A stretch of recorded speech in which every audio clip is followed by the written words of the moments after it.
Prospera one noi felicidad. Que dice africano? Merry Christmas.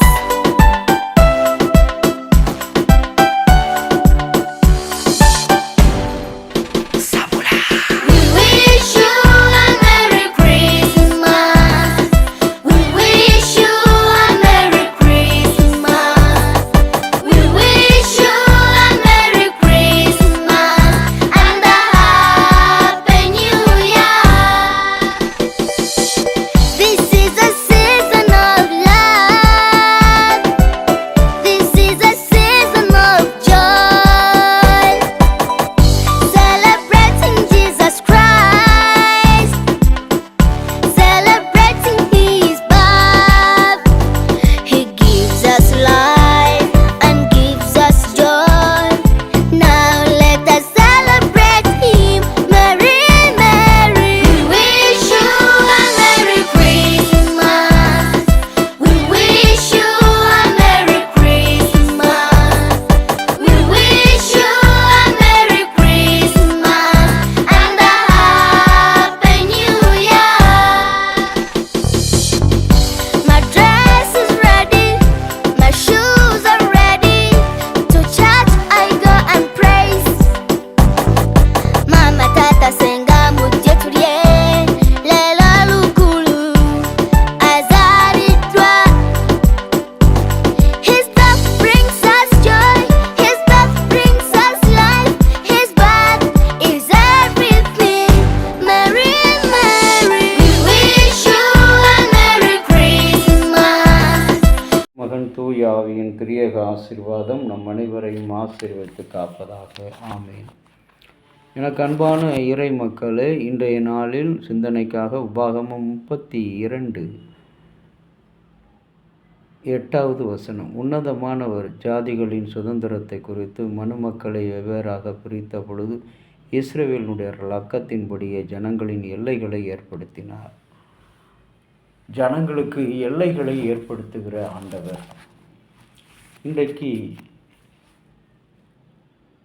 மனித உரிமை நாள் என்று அழைக்கப்படுகிறது. 2018ஆம் ஆண்டில் மனித உரிமைகள் நாளாக உரிமை பற்றி உலகளாவிய பிரகடனப்படுத்தி 70ஆம் ஆண்டு நிறைவை கொண்டாடினர். ஜாதிய பாகுபாடு, சமய பாகுபாடு, இனம், பால், நிறம், மொழி, நாடு போன்ற பாகுபாடு வேறுபடுத்தக்கூடாது. தனி மனிதன் சுதந்திரமாகவும் கௌரவமாகவும் தலை நிமிர்ந்து வாழ்வதற்கு வகை செய்தது இந்த நாள்தான். 1950ஆம் ஆண்டு நினைக்கப்பட்டது. இங்கே ஆண்டவர் என்ன செய்கிறார்? ஜாதிகளின் சுதந்திரத்தை குறித்து மனுமக்களை வெவ்வேறாக பிரித்த பொழுது இஸ்ரவேலுடைய வழக்கத்தின்படியே ஜனங்களுக்கு எல்லைகளை ஏற்படுத்தினார். இன்றைக்கு எல்லை உலகத்தில் கடவுளுடைய எல்லை என்பது ஒன்று பாவம், இன்னொன்று பரிசுத்த வாழ்வு. ஒன்று நரகம், இன்னொன்று மோட்சம். இதுதான் கடவுள் உண்டாக்கின எல்லை. அவர் சொன்னபடி 10 கட்டளைகளை பின்பற்றி நடந்தால் நாம் பரிசுத்த வாழ்வுக்கு, மோட்ச வாழ்வுக்கு தகுதியுள்ளவர்களாக மாறுவோம். அவர் சொல்லதை கேட்காதபடி மனம் போன போக்கில் உலகத்திலும் உலக சிற்றின்பத்திலும் பேராசையிலும் பொறாமையிலும் ஆணவத்திலும் அதிகாரத்திலும் ஜாதிய வேறுபாட்டிலும் இன வேறுபாட்டிலும் மொழி வேறுபாட்டிலும் பால் இன ஆண் பெண் வேறுபாடு வித்தியாசத்திலும் நாம் நிலைத்திருப்போம் என்று சொன்னால் நமக்கு கிடைக்கப் போவது நரகம்தான்.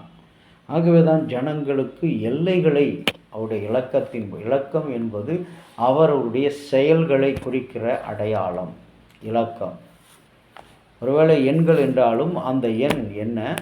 பாவம், பரிசுத்தம், மோட்சம், நரகம். இன்றைக்கு கடவுள் நமக்காக வைத்திருக்கிற அந்த எல்லை என்ன என்பதை இன்றைக்கு நீங்களும் நானும் நினைத்து பார்க்க வேண்டும். 1950ஆம் ஆண்டில் மனித உரிமைகள் நாள் என்று கொண்டாடப்பட்ட போது இந்த 10ஆம் தேதி அதை கடைபிடிக்கப்படுகிறது. 70 ஆண்டு நிறைவே 2018 கொண்டாடினார்கள் என்று பார்க்கிறோம். இன்றைக்கு வேறுபாடுகளை களைகின்ற கர்த்தர் தான் நம்முடைய இஸ்ரவேலின் கடவுள். ஜனங்களுக்குள்ளே வேறுபாடுகள் வேண்டாம். அதான் மக்களை இரண்டாக பிரிக்கிற பொழுது பாவம் செய்கின்ற ஜனம் பரிசுத்தமாக வாழ்கின்ற ஜனம். ஆகவே தான். ஆனால் இன்றைக்கு உலகம் பிரிக்கின்ற அந்த பார்வை, இவர்கள் உயர்ந்த ஜாதி, இவர்கள் தாழ்ந்த ஜாதி. அதுவும் இன்னொன்று ஒரு கொடூரமான ஒரு செய்தி என்னவென்று சொன்னால், தாழ்ந்த இனத்துக்குள்ளே தாழ்ந்த இனம் என்று சொல்லி ஒருவரை ஒருவர் அடிமைப்படுத்துவது.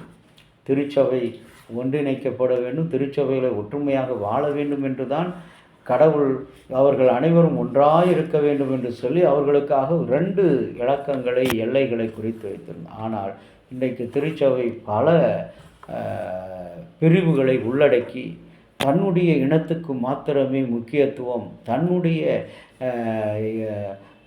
பால் இனத்துக்கு மாத்திரமே முக்கியத்துவம். இனம் பார்ப்பது ஒன்று மாத்திரமல்ல, பாலினம், ஆண் பெண் வேறுபாடு. பெண்கள் என்று சொன்னாலே அதில் ஒரு சிறிய அளவு அல்ல, பெரிய அளவில் ஒரு வேறுபாடு. ஒவ்வொருடைய பார்வையும் தவறான ஒரு பார்வை. பெண்களை உற்று நோக்குவது, அவர்கள் செயல்பட தகுதியுள்ளவர்கள் அல்ல, அவர்கள் பாவப்பட்டவர்கள், அவர்கள் தீட்டு உள்ளவர்கள், இவர் பெண்தானே என்று சொல்லுகின்ற அந்த கருத்தியல் மாற வேண்டும். அதுதான் கடவுள் வைத்திருக்கிற எல்லை.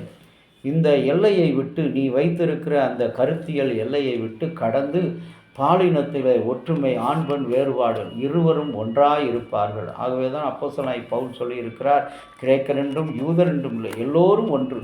ஆகவே கடவுள் இலக்கத்தை பிரித்திருக்கிறார் என்று சொன்னால், எல்லையை பிரித்து, நீ பாவத்தின் எல்லையிலிருந்து பரிசுத்தமான எல்லைக்கு வர வேண்டும்.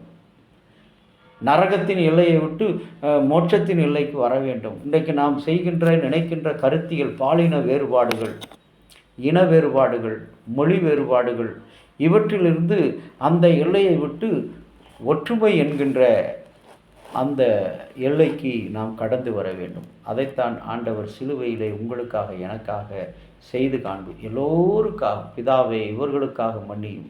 அதில் யூதன் என்றும் கிரேக்கன் என்றும் பிரிக்கவில்லை, இந்தியாக்காரன் அயல்நாட்டுக்காரன் என்று பிரிக்கவில்லை, இந்து முஸ்லீம் என்று பிரிக்கவில்லை, எல்லோரும் ஒன்றாக இருக்க இவர்களுக்காக நான் இரத்தம் சிந்தினேன். 2 எல்லைகள், பாவத்தின் எல்லை, பரிசுத்தத்தின் எல்லை. பாவத்தின் எல்லையை நீ கடந்து அதிலிருந்து மனம் திரும்பி ஆண்டவரிடத்தில் நீ வந்தால் பரிசுத்த வாழ்வுக்கு உன்னை ஆண்டவர் சேர்ப்பார். செபிக்கலாம். அன்புள்ள இயேசு சாமி, உலக மனித உரிமை நாளை இன்றைக்கு எங்களுக்கு கொடுத்திருக்கிறீர். இந்த நாளிலும் கூட உடைய அன்பான சுவிசேஷத்துக்கு எங்களை தகுதியுள்ளாக மாற்றியிருக்கிறீர் சாமி. பாவத்தின் எல்லையை விட்டு பரிசுத்தமான எல்லையை தொடும்படியாக, நரகத்தின் எல்லையை விட்டு ஆண்டவராகிய இயேசு கிறிஸ்து அந்த ஏழை லாசருவை சொன்னது போல, செல்வந்தன் சொன்னது போல, உங்களுக்கும் வருவதற்கு பெரிய பிளவு இருக்கிறது, பெரிய பிளவு இருக்குது. அப்படிப்பட்ட பிளவை நாங்கள் சந்திக்காதபடி நாங்கள் ஒன்றாக இருக்க உம்முடைய மோட்சத்தின் எல்லையை தொட இந்த நாளில் எங்களை ஆயத்தப்படுத்தும். எங்களுடைய சொல்லையும் செயலையும், எங்களுடைய அலுவலகம், நிறுவனம், குடும்பம், சமுதாயம் அனைத்திலும் இன வேறுபாடு, பாலின வேறுபாடு இல்லாமல் எங்கள் எல்லைகளை பெரிதாக்கி எல்லோரும் ஒன்று என்று சேர்க்கின்ற ஒரு எல்லையை எங்களுக்கு தரும்படியாய் இயேசுவின் நாமத்தில் வேண்டுகிறோம் நல்ல பிதாவே, ஆமேன். தந்தையாகிய கடவுளின் அன்பு, மைந்தராகிய இயேசுனுடைய அருளும், பரிசுத்த ஆவியினுடைய நல்ல ஒரு பாதுகாப்பும் பராமரிப்பும் அனைவரோடு கூட இருப்பதாக. ஆமேன்.